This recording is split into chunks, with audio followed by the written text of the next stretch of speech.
trains, Thomas trains, train sweatshirts, train socks, train Halloween costumes, train videos, train books, train pictures, and we still have stacks of train magazines. When Christopher was 3, Santa brought him a ride-on train that circled our kitchen island for months. In Chris's early years, he loved to play with the wooden Brio trains. He had hundreds of pieces and would make elaborate displays in his room with mountains and tunnels and bridges. I'll never forget one day, I was pregnant with Katie and told Christopher we would lay down together in my bed to take a nap. Well, as I was napping, Chris had a different plan. I woke up to, Mom, look, it snowed in my room.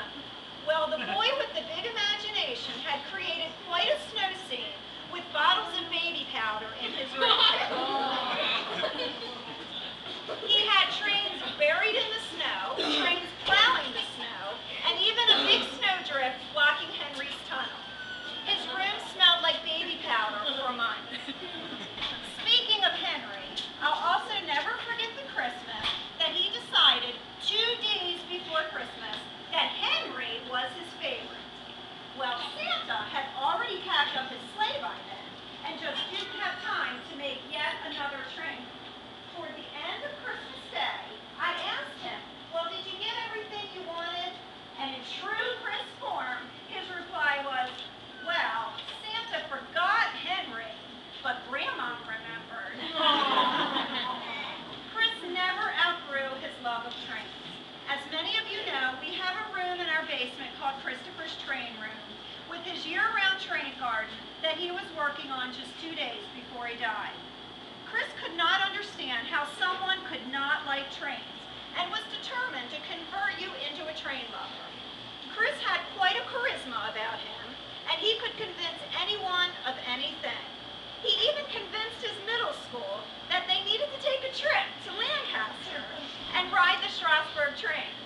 I don't know how he did it, but they somehow turned it into an educational trip, and he was in his glory. So here we are at Christopher's Train Garden, and he's still working his magic. Do you get it? Look how many people he brought together tonight and will continue to bring together to celebrate his passion for trains. But it's not only about trains. Chris had a passion for family, friends, life, and laughter. This train garden is a celebration of all of those passions.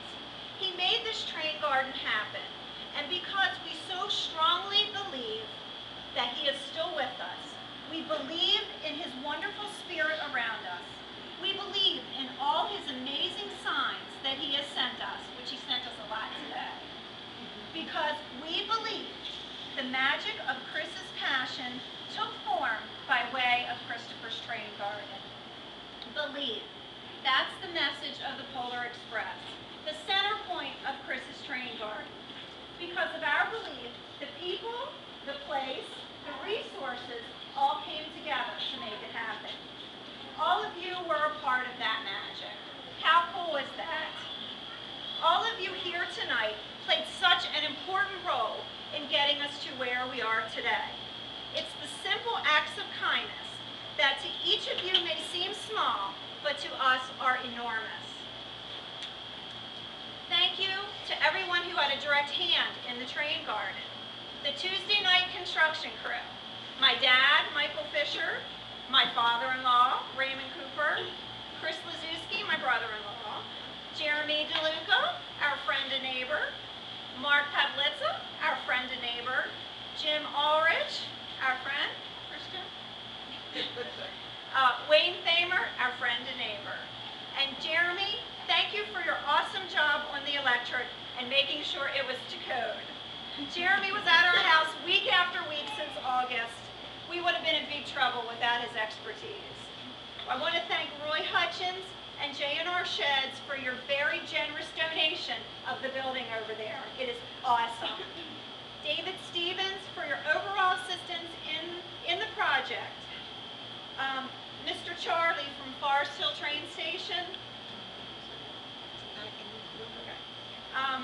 He gave Ray weekly advice for months and months. That was absolutely invaluable. My Aunt Carolyn Nessline and my mom for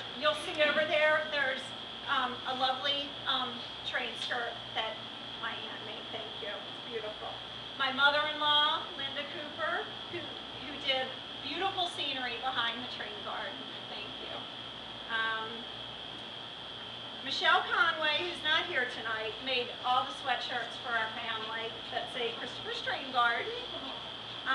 Melissa Lazuski and Haley Ashby for donating the Dickens Village. Mr. Bowe and the Genesee School, who made a beautiful plaque that is not out there yet, but will be tomorrow, and who contributed a train car that is just awesome. It has little pictures of Chris and some of his classmates that are in the windows of the passenger car. It's very cool. Jim Ulrich and Kogar Printing for the road signs and posters. Road signs we haven't had a chance to put up yet, but there's posters in there too that they very generously donated. I especially want to thank Kate and Ariel and all the wonderful people at Rooms Bloom, whose genuine kindness and support will never be forgotten. Thank you for allowing our family into yours. And thank you to all of our family, friends, and co-workers here who day in and day out provided the love and support we needed to get through each hour, day, week, and month, step by step. For me, it was your invites for coffee, lunch, or a glass of wine. It was the note cards and emails, phone calls, chats at the pool, bus stop, or in the court while the kids were playing. It was all those little words and messages that came from you when I needed them most.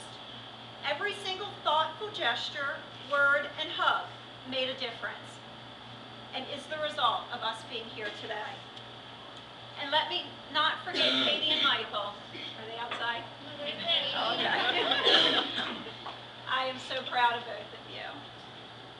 You know, when a family incurs a tragedy, it forces children to have to search for answers that even adults have a tough time finding. We are blessed that Katie and Michael have most of their cousins within walking distance.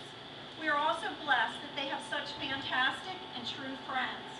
All of these children, your children, here today are absolutely amazing. There are two people in particular that I want to mention that no words or gifts could ever be adequate